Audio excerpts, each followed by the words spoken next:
Hey guys, how are you? Today's book is Trivium, the classical liberal arts of grammar, logic, and rhetoric. So this book basically talks about language as a whole, how it originated, and how it is now still evolving in the current time, and how grammar and logic is an essential part of language, how basically it's not the language, it's not the word that helps us convey message to another person. It's basically the sound, the vibrations that those words provide us. So basically, what this book claims is that basically it's the vibrations, the sounds that we create by moving our tongue and our lips. It's not the words that basically convey the message. It's basically the sound and the vibration. In this book, it also talks about the primary text of Plato's Cratylus. And what it says is that the primary text is in euphonics is Plato's Cratylus, a Socratic dialogue about the origins of language and the influence of archetypical sounds on the formation of words. So it highly focuses on vibrations and words, this book. And the dialogue is in the book, because it mentions the book of Plato, it talks about it a lot. So it says that the dialogue is long, intricate, and in parts quite mystifying, in speculating about the original forms and derivations of names and of the words. Socrates teases his listeners with outrageous puns and obscure allusions which modern scholars are at loss to interpret. He claims no special knowledge of the subject, but offers the view that a name appears to be a vocal imitation, and a person who imitates something with his voice names that which he imitates. He also says that there are good names and bad ones. Good names and bad ones, yes. And a good name is one that contains the proper letters. Letters are appropriate or not in a name according to as they serve to represent, through their sounds, the qualities of whatever is being named. Thus, the proper name for a thing is a composition of whose sounds which imitate the ideas associated with it. It also mentions about Socrates that many words have been corrupt over the period since they were designed and no longer contain the appropriate sounds. So basically, the words that we use now in today's time have an origin which basically meant something else, and now with the evolvement, with the change of language and words, the meaning is different, the words are different, the letters are different. This leads to the question of who it was that composed words in the first place. Socrates reasons that it must have been someone skilled in the art, having a talent for making verbal imitation of things. In the first section of the book, it talks about euphonics and the music of language, basically. And the first section introduces euphonics in the book. It shows, the study basically shows that sound work together harmoniously in language. And it's not just about what we say, but how it resonates. And euphonics explores the emotional and psychological effects of sound patterns. Then it sort of mentions grammar, okay? The framework of expression, how grammar is an essential part of language and words itself. Grammar is, in this context, isn't about memorizing rules, but understanding how words interact to convey meaning. And it's basically the foundation for clarity and precision in our communication of day-to-day life. And this section of this book, which is book 2, the chapter, ties grammar to its philosophical roots, showing how it helps us characterize and interpret the world in a way that we understand it today. Then it sort of talks about logic.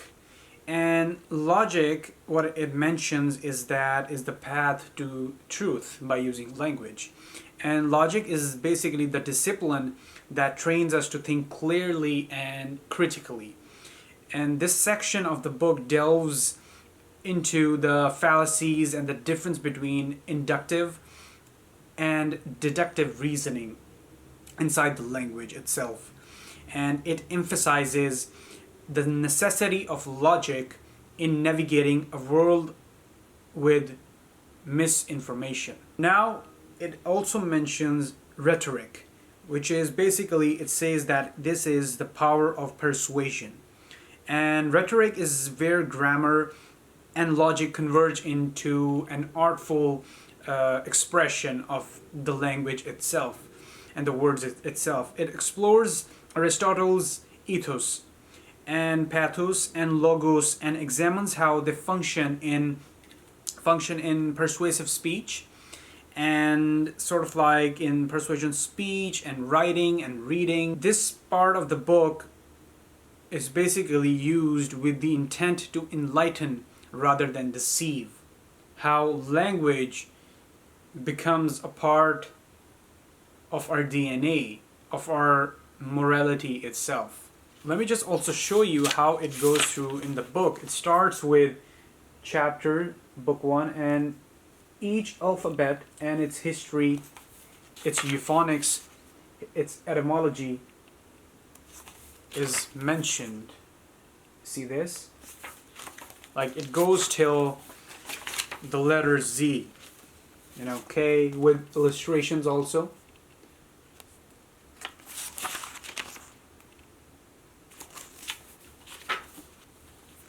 It has beautiful illustrations also, but this book is not just illustrations, it has logic and philosophy in it. So listen to this, what it says, that language in humanities is humanity's primary vehicle for thought and communication, both internal and external. Indeed, the ability to learn the complex system of symbols and rules which underlie syntax and grammar is arguably the most distinctive feature of the human race. Grammar enables us to inform, edify, and entertain.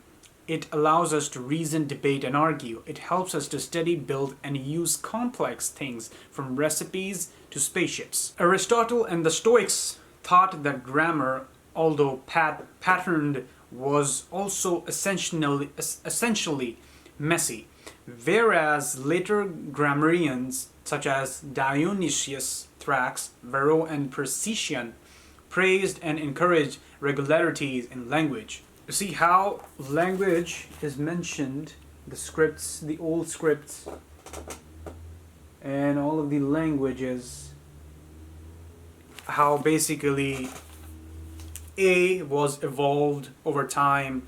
It also mentions the alphabets of the Sumerian tablets, Egyptian tablets, hieroglyphs, and basically whatever language that was found over time, it is mentioned here. See the tree of language, how basically Germanic languages, Anatolian languages, Celtic languages, Romance languages are also mentioned in the book. It says that one of the earliest written languages for which governing rules were established is Indian Sanskrit. Sanskrit hymns are among the oldest written texts on earth, and the first compilation of its rules was made by Panini around 450 BC.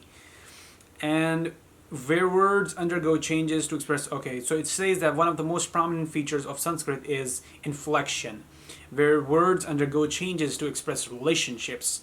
And Sanskrit is the oldest recorded language of a branch of tongues called the Indo-European language family. So there are different languages that are mentioned here, and how they originated and how they are right now. So if you're really into linguistics, this book is great for you. It does have a lot of grammar, the grammar that we used to study in school, English adjectives, the verb phrases, English verb tenses, and English verb forms and all of that.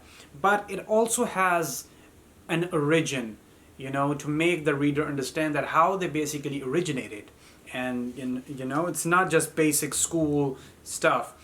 It will tell you how letters basically evolved and how grammar and logic was needed for the communication by using the language itself. Then it also mentions the poetic meter of the language, how language is used in a way to express your feelings also, but in also and leaves an ambiguity in the words like poets use, like how poetry is.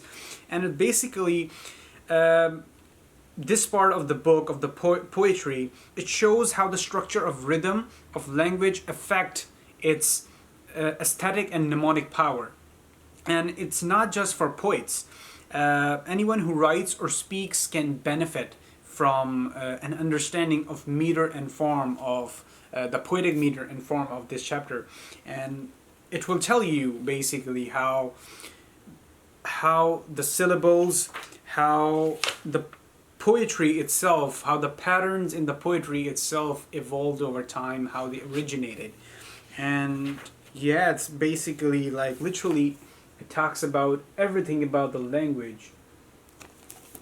You see, some of the things I don't even understand, but I will read about them, like the dictyle, the anapest, the amphibrach, something like that. I don't know if my pronunciation is right, my pronunciation. But yeah, it's crazy. See this? So this book doesn't have a lot of illustrations, which I look for in a book, for a book like this. You know, like ancient liberal arts, illustrations with it. But it is a detailed understanding of language itself. Then in the last chapter, it basically mentions about ethics, the moral compass of using a language, of using a word, how to correctly choose your words in communication. The book basically in this chapter tackles the ethics of using language and words, the study of moral principles while using the language itself. And it sort of connects the ancient discipline to the trivium itself, emphasizing the responsibility that comes with mastery over language and logic. Why this book basically matters up till now, the concept trivium and this liberal art, is that in an age of sound bites and clickbaits, trivium offers a refreshing return of depth and substance. It's not just for academics, it's a practical guide for anyone who wants to think, speak, and live more intentionally, you know, by to basically choose your words correctly, in a way, if that makes sense. So whether you're a student of philosophy or a lover of language or linguistics, or just someone looking to sharpen your mind, trivium, the concept of trivium can be an essential part of your life. And it basically builds up a map for your intellectual side, you know. And I guess that is it. If you get the book, do let me know about the book. And there are other parts of the book like quadrivium, trivium, and designa. I have also posted those videos because these books are basically volumes of other books, part of another compilation of other books. So if you have any questions regarding this book or any other books, do let me know. And if you have, if you want me to get another book, some other book that you would like me to speak on, do let me know. Do let me about that also in the comments below. And I guess this is it. And see you next time.